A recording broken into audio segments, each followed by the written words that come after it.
Tired of the stereotypes? Done with being overlooked? It's time to change the narrative. Welcome to East of Me, Tales in the Tea. We're your host, Amy Chua, a Korean immigrant settler in so-called Canada. And Samantha Louis Poon, a second-generation Chinese settler in so-called Canada. And this is a podcast where we'll be sipping tea and spilling the tea on the real experiences of East Asian women in North America. One book, one story, and one conversation at a time. Let's get into it.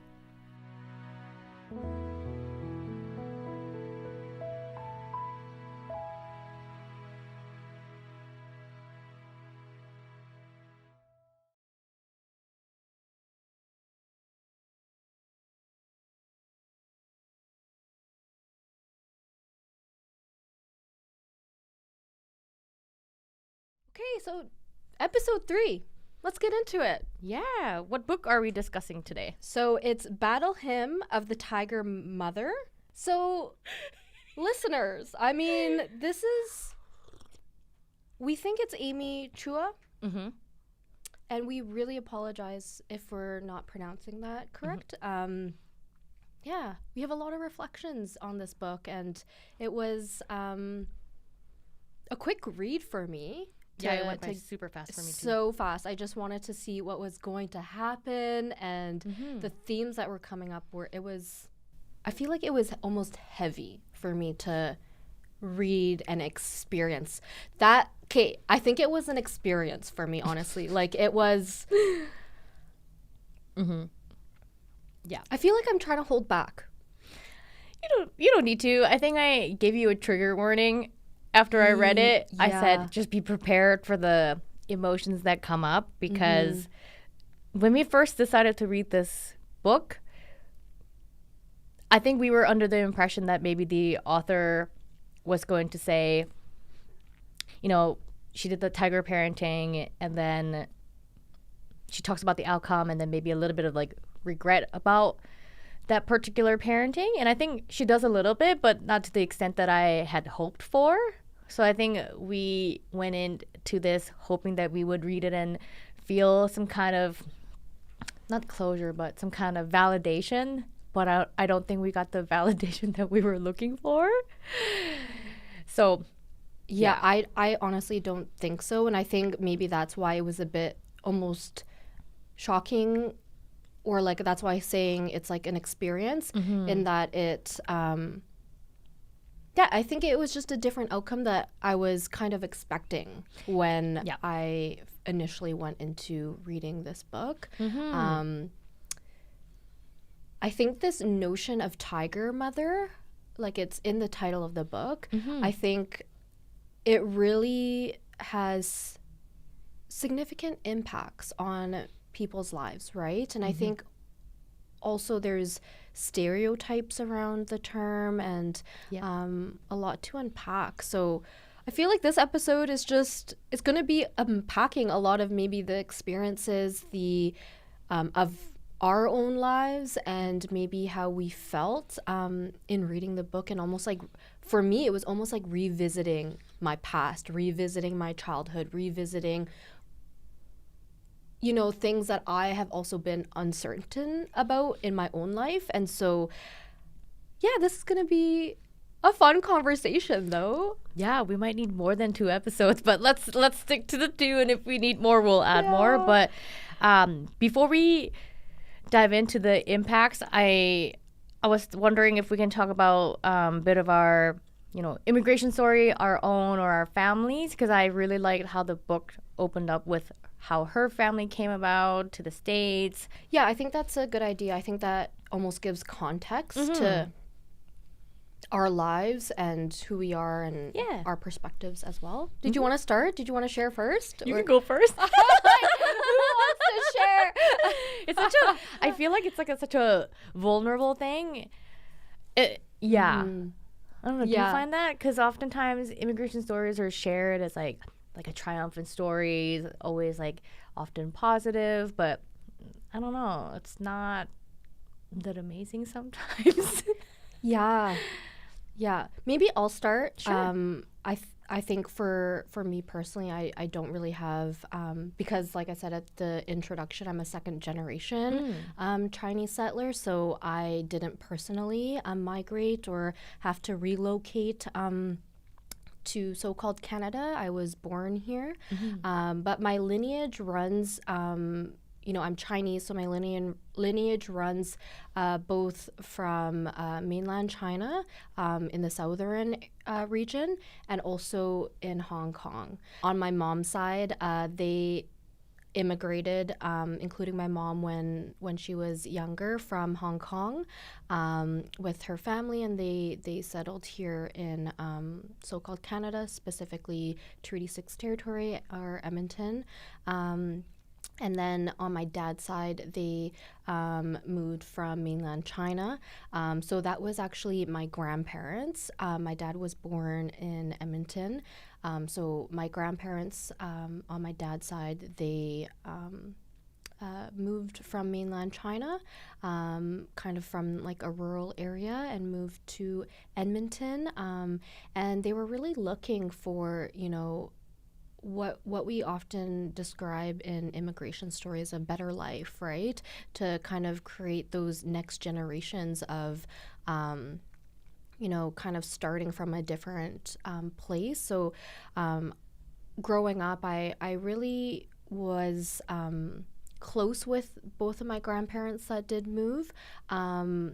They, spoke broken English. Now they don't really speak English. They mostly speak Chinese. And so there was always like a language barrier between me and my grandparents, although they honestly, like, they were part of like my whole upbringing and everything, and same with my cousins and my siblings as well. But it's always interesting. I think people get almost confused with the fact that like English, I learned English first, and then my grandparents, who were really close to us and, were there every day after school and whatnot, they spoke Chinese and, a few words in English. So we never really got to have full conversations. It was a lot of like hand motions and kind of like guessing, but that doesn't really determine how close we are. They've really created a path for my family to kind of redefine what life looks like for generations and so on. So that's a little bit about my family's story. For both of my parents, they learned English as a second language, and for my siblings and I, English was the primary language that we spoke at home and that we learned as well. So that's a little bit about my context, my background, and my family's background as well. Well, thanks for sharing. Yeah.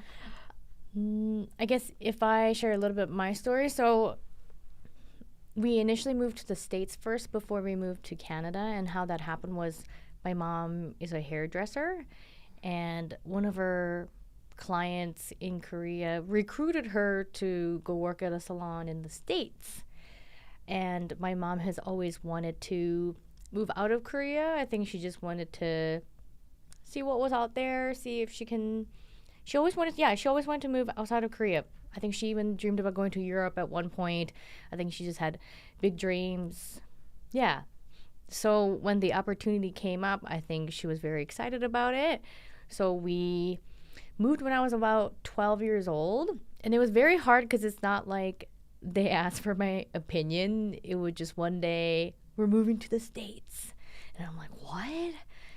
I just got settled into junior high. What do you mean we got to go? So that was a hard transition, having to say goodbye on such a short notice, it felt like at the time. And we, packed everything, and then we shipped them off, and then we flew over there. And then, I lived in suburban Chicago when we first moved. And then now that I'm in Canada, the reason why we're in Canada is because things did not work out there.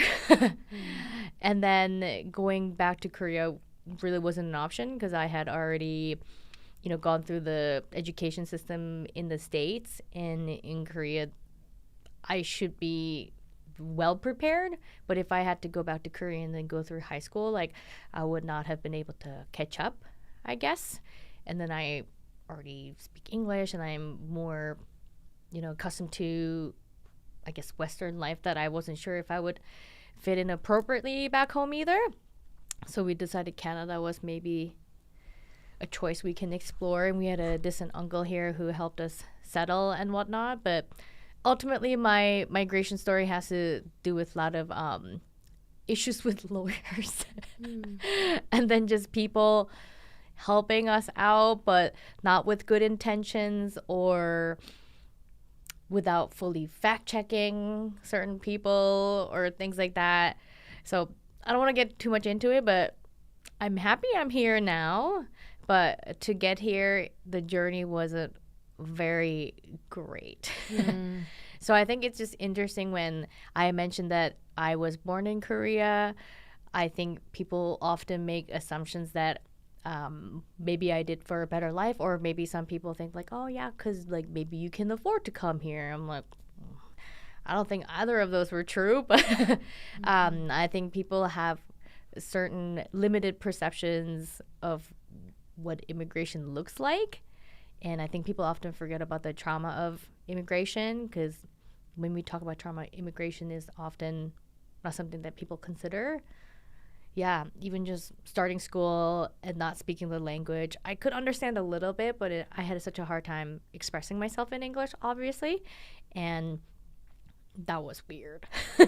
Having to learn a whole nother language as a teenager, when everybody else looks very different from you too. Hope I don't have to do that again. Yeah.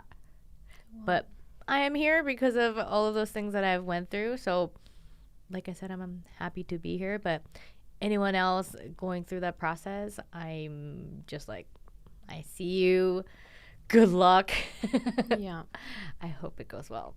Yeah. Well, thank you for sharing that, and thank you for, opening up and, sharing it with community and a larger audience as well. People's journeys and stories, it's always a very personal, intimate experience. And so people get to decide how much or when they want to share parts of who they are, their journey, and how, that includes immigration stories as well. And, what I was hearing a lot when you were sharing was this idea of, almost being forced into certain circumstances, which gives a different context into even my family story of, yes, they were forced into certain situations, but for me personally, it was like I had the privilege of to be in this environment, be in this context since, I was young. And while that, comes with other experiences and oppressions, when we add the layer of immigration stories, onto an experience that can,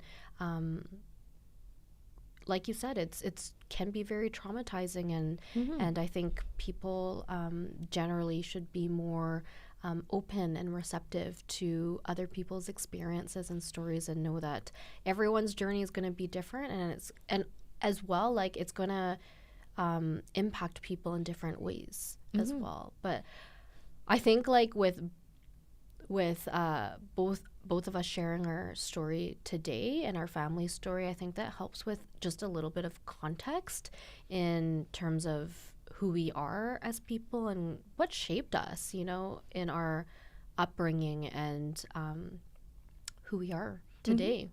Yeah. And then I like what you said about not having a choice, because even with the tiger mom and the tiger parenting, we didn't really get to choose that. And I think growing up, we just did what we were told to do. And looking back, we're like, whoa, we really didn't question anything at all. Kind of like similar to like how things were in the book with the daughters. And then I'm like, wow, that's like us. I know. That's us right there. This is us. And I think that's why it was an experience reading this book. It was too real. It was real. It was kind of like a mirror of like, okay, this is also, you're reading this and experiencing in this, but also it's like, wow, I really resonate, not with the author, with like the kids. And I think it's also important to, before I guess we get into like the details of the book as well, like this idea when you're saying like things are not a choice and you're sharing it, and how we're almost like forced into certain situations. When I think about the context even of our parents, right? This idea of, you know, you have a choice, but not really. A lot of it, and I think this relates back to what we had conversations in previous episodes, this idea of survival, right? And survival can be a very difficult state to navigate in this world, especially when people are coming from systemically minoritized and oppressed standpoints and experiences. And I think I'm sharing this to maybe provide context with, you know, a lot of the decisions of, you know, Chinese parents, my parents, East Asian parents alike. A lot of it does come down to being forced in certain circumstances and trying to survive, and thinking that, you know, they're doing the best that they can in the circumstances that they were given at the time with the knowledge that was out there at the time. So I think that's important to say and kind of name, just because this conversation is not really a critique on for us to say how people should parent, more so just our impact of experiencing this style of parenting that may be common to a lot of our people watching this podcast, listening in, especially coming from East Asian backgrounds or context. So I think I just wanted to mention that it's, you know, sometimes people are doing the best that they can with what they have and the knowledge that they have at the time. But as time progresses and, you know, it comes to our generation, it's times change, information, you know, is becoming more accessible. There's more ways to communicate, and we just have different insights, I guess. Yeah. No, we're not here to shame our parents. Yeah. Maybe there's part of us that want to, but no, we're not going to do that. Yeah. Or like anyone else that, you know, have experienced this, or anyone else that, you know, is navigating this. It's never to shame. It's just to share our own experiences from our perspective and why it's impacted us. Yeah. And where we are now. Since we're on this notion of shame, should we maybe start with this idea that resonated in this book of almost like publicly shaming kids? And so the author mentioned a few times, you know, how they wouldn't talk. I think it was like wouldn't talk about the successes of their kids like in front of them or like in a public setting. Like it's always from like this almost negative standpoint, and you don't really think the best of your kids. Like it's almost the opposite. And they were almost comparing it to like this book really compares the like Chinese parenting style with what they call Western parenting style. So I think they were talking about, you know, publicly, you know, maybe putting down or shaming their kids. And it's different from Western style of parenting where they almost like uplift their kids in almost every setting or situation. And I feel like this can relate to a lot of other themes and experiences. Because I think the idea behind was that you don't put them on a pedestal. You don't put the kids on the pedestal so they stay humble. Yeah. Because we've been told since we were little that we need to stay humble. We can't stand out too much. We had to blend in or, do as we were told. I think my parents, for example, didn't compliment me a lot because they thought I was going to be cocky. Yeah. So when you think about that, you're like, that's a weird way to look at it. I know. I think I understand what they were trying to do, though. That I think they wanted to provide maybe constructive feedback, but the feedback wasn't always constructive. If anything, I would consider the feedback as more of a roast. I feel like we get roasted a lot because I think they want to toughen us.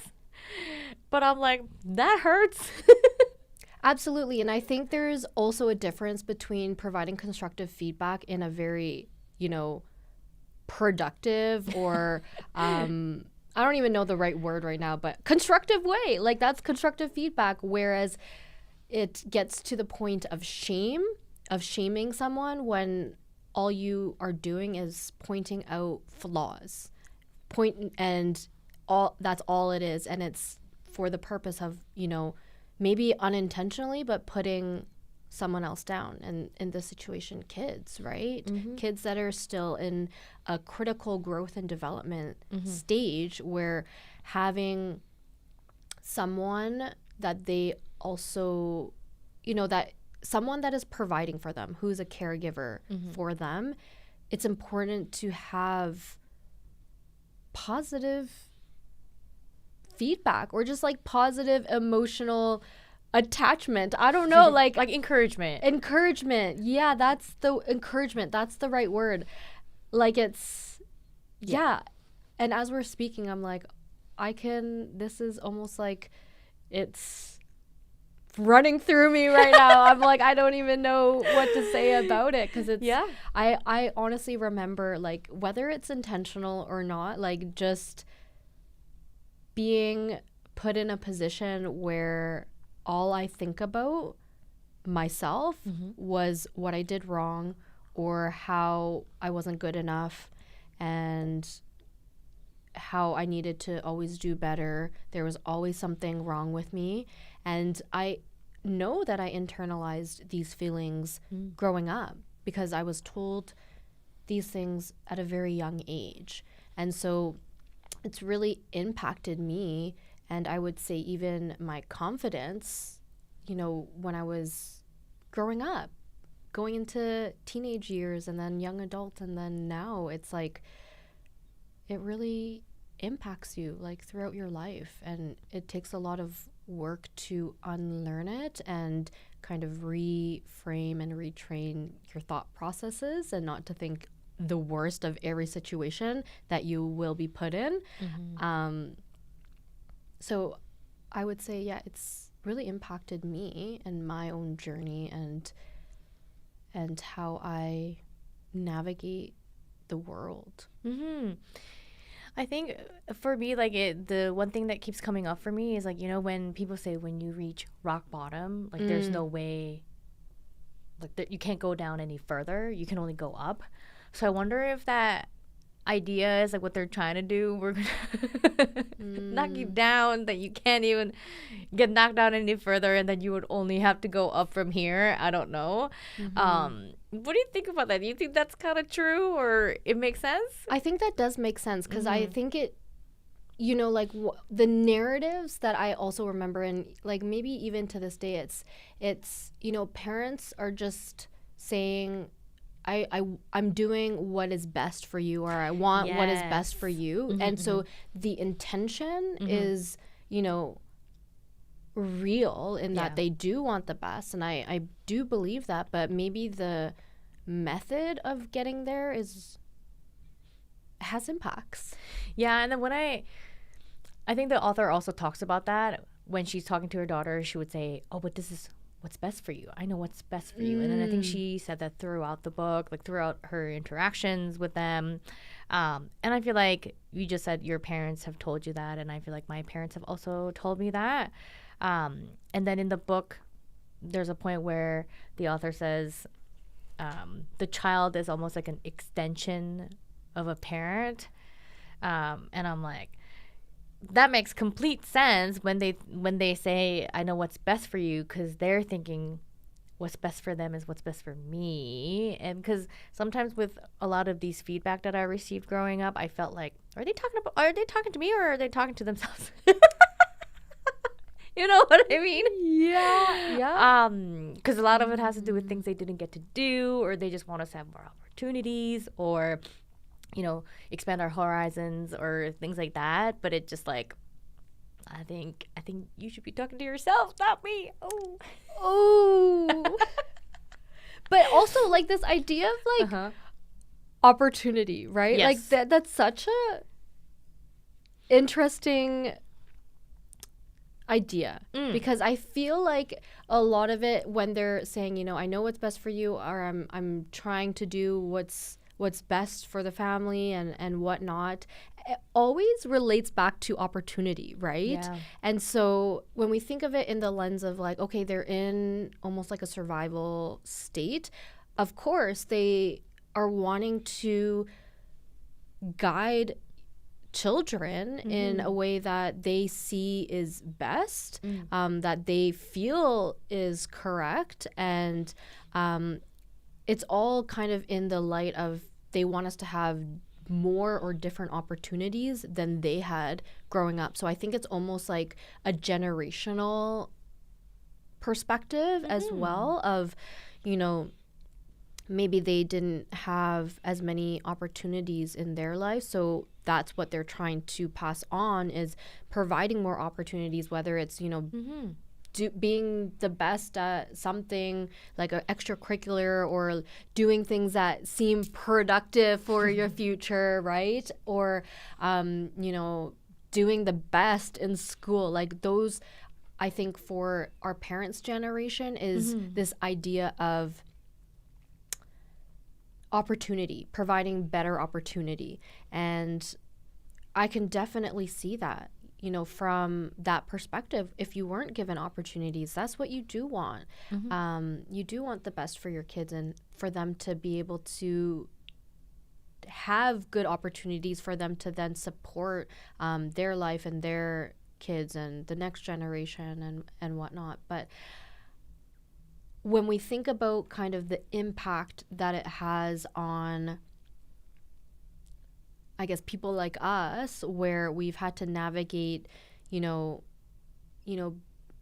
being put down, or like having to navigate other struggles to have these so-called opportunities, at the end of the day, is it truly an opportunity, right? If we're just being, again, forced into other situations that take away our own authenticity, our own truth, our own experiences in the process. Is that truly an opportunity? I feel like that's almost coercion.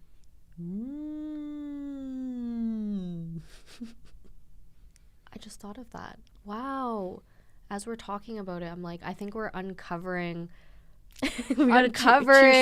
things. Before we get into coercion, I think one thing that I want to mention is, like, I feel like our parents' generation comes from the scarcity mindset, because, they've been through it.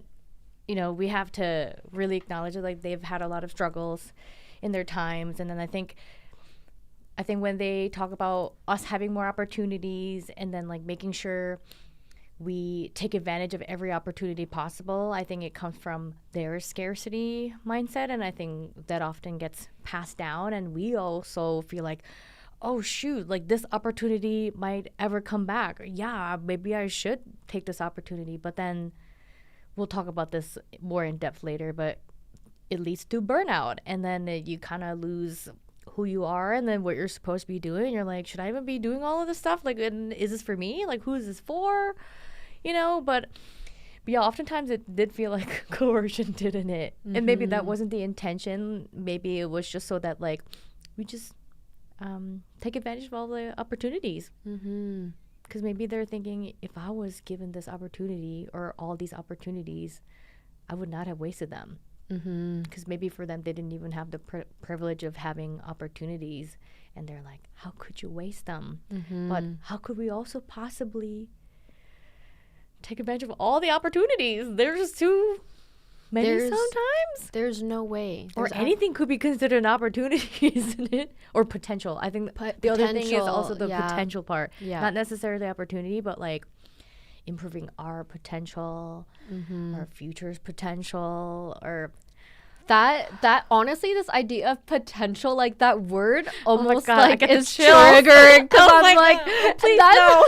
That's like my whole life is like, oh, the potential. Yeah, my parents would say like, oh, you have so much potential if you only just tried hard. I'm like, what do you mean? I thought I was trying hard. Like, for example, like when I was growing up, my mom put me in private school because whatever money she has, she's like, we're gonna put you in private school and make sure you have the best. Oh no, you getting triggered now. Sorry.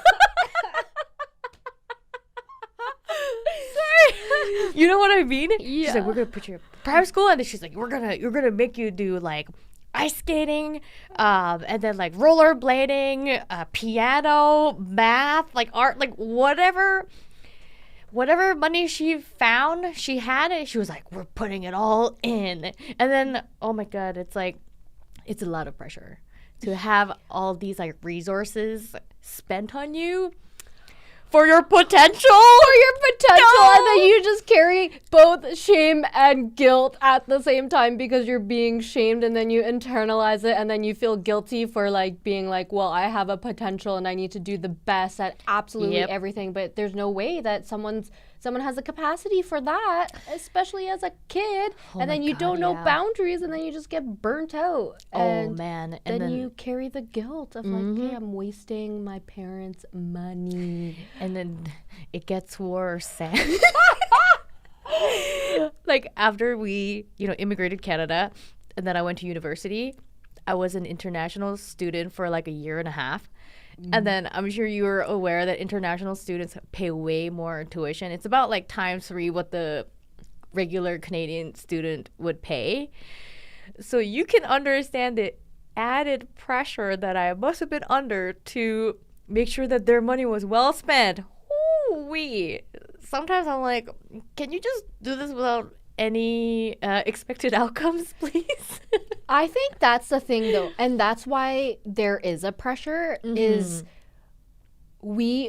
it's because I find this as well, like with my own experience, and I'm kind of hearing this from you as well, is this idea of if the opportunities were provided, and that's great. Like, we are very grateful for opportunities to have this privilege to be able to like experience university, to be able to further our education. I think where it becomes a lot of pressure is our parents make it known that there is an expectation that has to come out of it. If they're putting their resources, their time, their energy, their money, what be it, into us for this type of opportunity.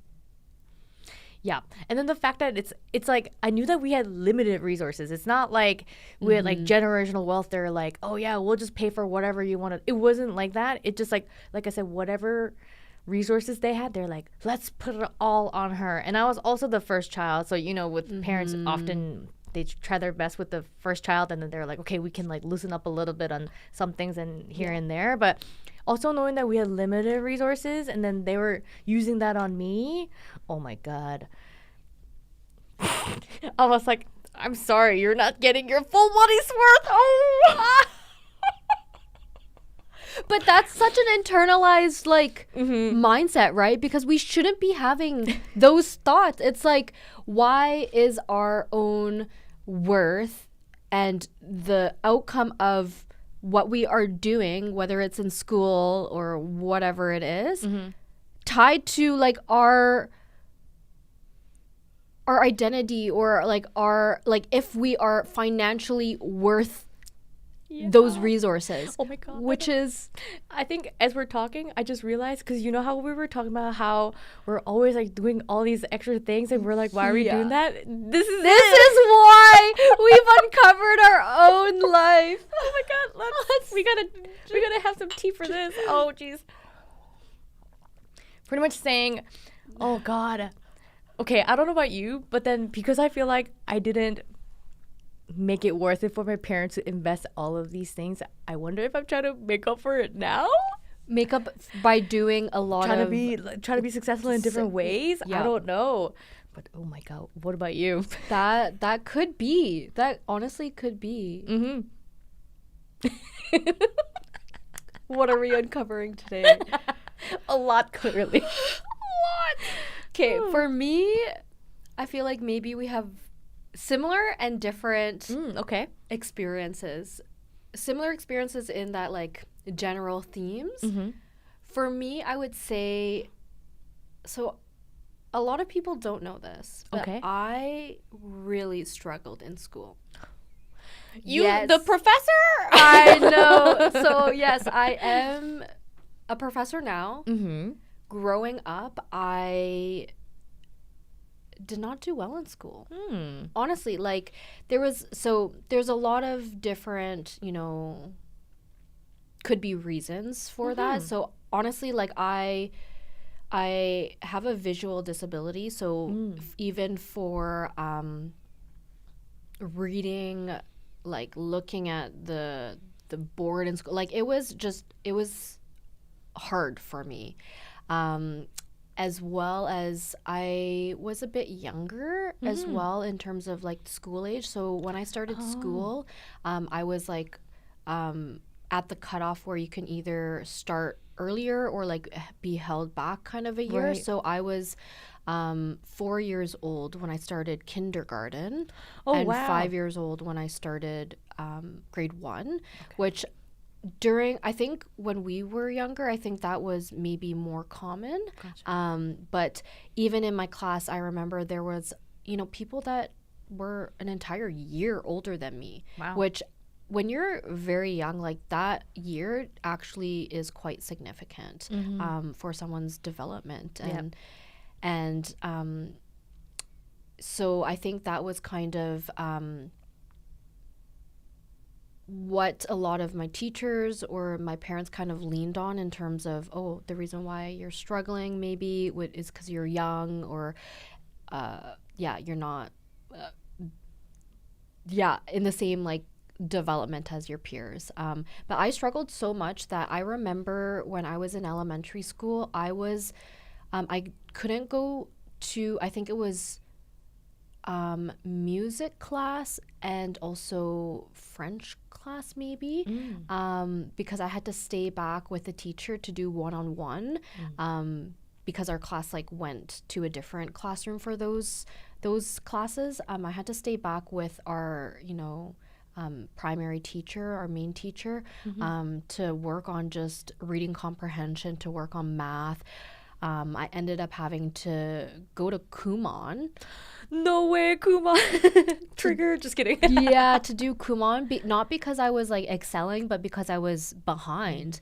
So I remember even just, like, being drilled with, like, all these readings and all these, like, extra assignments and schoolwork after school, after a full day of school, and then I had to come home and, like, sit down and just do Kumon or go to Kumon, and that's a lot to put on to children. And that's also related to, in the book, this idea where the mom said, I think it was I can't remember if it was the older kid or the younger kid, where they talk about how she didn't do the extra credit on a test because she wanted to because she wanted to go to recess. So she didn't do the extra credit or something. And then the mom was basically like, you always have to, like, do the extra credit. You always have to, practice and do everything until like you're the best. And I feel like that's almost, it's resonating with my life, because yes, I did struggle. And at the same time,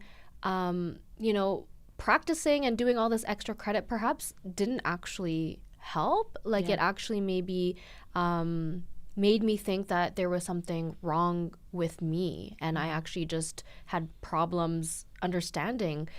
So I think that really shaped my own view of myself. And then as I got older, I actually got diagnosed with ADHD, which I realized maybe that was the reason why I actually did have difficulties in school, especially in elementary school. And that's not something that was often diagnosed or picked up on, especially with girls and Asian girls. And at the time that when it was a long time ago that we were in elementary school. So it's like there are so many things that perhaps, now I'm trying to rebuild myself, but like a lot of different struggles that kind of, I slipped through the cracks of not being seen or understood in that way. Whereas, I thought that there was something wrong with me and I just couldn't understand anything at school or do well on tests. And it's it was a lot to grow up and like have that as my experience, but I also think it like made me into who I am now in being more confident around like academics. But in relation to like this book, I feel like a lot of the impact is almost on my parents did put a lot of pressure on this idea of I had to do well. I needed to do well in school. That was like the focus. And I needed, I actually did have a private tutor in high school because I couldn't understand anything. Like I don't even know how I got into university, to be honest. Like I just struggled throughout my whole life with schooling. Had a private tutor. Like they invested, a lot of money and resources driving me to Kumon, having, a private tutor for like hours and paying this person. So I had a lot of resources kind of put into me. And I still did not have a good outcome like in those moments. Like I still struggled on tests and didn't get good marks. So I think there's a complexity there of feeling pressure and also maybe not being understood in how my brain works and just kind of forcing me into, okay, this is like the traditional way that we learn. And I think I forget what we were talking about, but I was like, no, I think we're on the right track, because what I was gonna say is in the book they talk about how the Chinese parenting or the tiger mom parenting does not allow for failure. They wouldn't even consider it as a possibility. Only success is the only way. And when I hear about your story, it's like you said, they're not really thinking about the context behind your struggles or like reasons behind it. It's just that whatever you struggled with was seen as like a failure, and then to like correct the failure. Right? So it's kind of like, okay, there's more to me than my struggles, but then like we're just focused on correcting. Like even the fact that I have to say that we're like correcting it makes me like feel icky, because it's not like you're not doing anything wrong, you're not but then like it's almost seen as something to be fixed. And then the fact that they, like you said, spent a lot of money, and then you're like, I still had bad grades. Oh man, you must have felt so bad. Yeah, and I've carried that for like my entire life. And I feel like even, being a professor now, like when I am marking and I'm like, sometimes I get like, oh wow, like I'm the one I don't have to receive a grade. Like, I get so relieved when I remind myself of that, because I think it's like like school trauma of like, maybe not school in particular, but this idea, exactly what you're saying, is there's something to correct, and there is absolutely no option of failure. In failure, also, let's contextualize failure, because in the Tiger Mom perspective, what they were also saying in the book, like failure is literally having an A-, right? And so it's God, I can't. like it's not even that's not a failure. No. So that's so interesting. And it's not to say like I didn't get an A minus. Like I was like, sometimes the teachers were questioning if I should pass on to the next grade. Like it was that extent. So I feel like maybe it's like from a perspective of like Chinese parenting, maybe that could be like an embarrassment, right? Because what we were saying is like your children are kind of an extension of who you are, and you kind of have to present and represent the family or the family name and whatnot. So if your child is like barely passing school and like struggling, and I remember actually looking at my report cards. You did? That like when I was a lot older, I was in like university, and my parents like kept my old report cards from like when I was in like grade 1 or whatever. It was a very early grade in grade school, but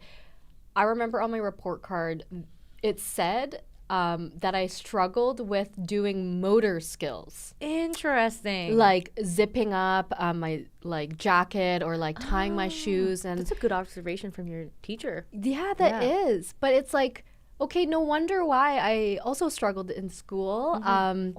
Yeah, it's there's so much context behind that, like visual disabilities, ADHD, like just being neurodivergent. Like I think it's difficult to just even navigate something like putting on a jacket, right? And like I remember my parents say that, like, commenting to my teachers being like, what more practice can Sam do, or like how can she like continue to improve? And it's always like there was something wrong with me and I needed to change that about myself rather than have me as a neurodivergent, different person have my strengths celebrated and lean on those strengths. Instead, it was like, okay, this is the neurotypical schooling path and you need to follow it, and you are a failure because you are not succeeding in that neurotypical way. And when we link that back to how Chinese cultures or Chinese parents think of in a more collectivist mindset of like everyone is related to everyone and you represent the entire family, that can be like a downfall for the family, right? Yeah. No, and as we're wrapping up, I just want to mention something really quick because, we've seen a lot of, like reels on Instagram, for example, or even TikTok of like Asian moms humble bragging. So we definitely did not help our moms humble brag. No. But then look at where we are now, right? Yes. So that is so interesting. Let's continue to uncover that in the next episode, because it's so interesting for in our personal lives and our professional lives, and to reflect on that, in relation to our past experiences. Yep. We'll talk about how we got to where we are today. We will get into it next episode. Yay. Okay. Thank you for listening. Bye.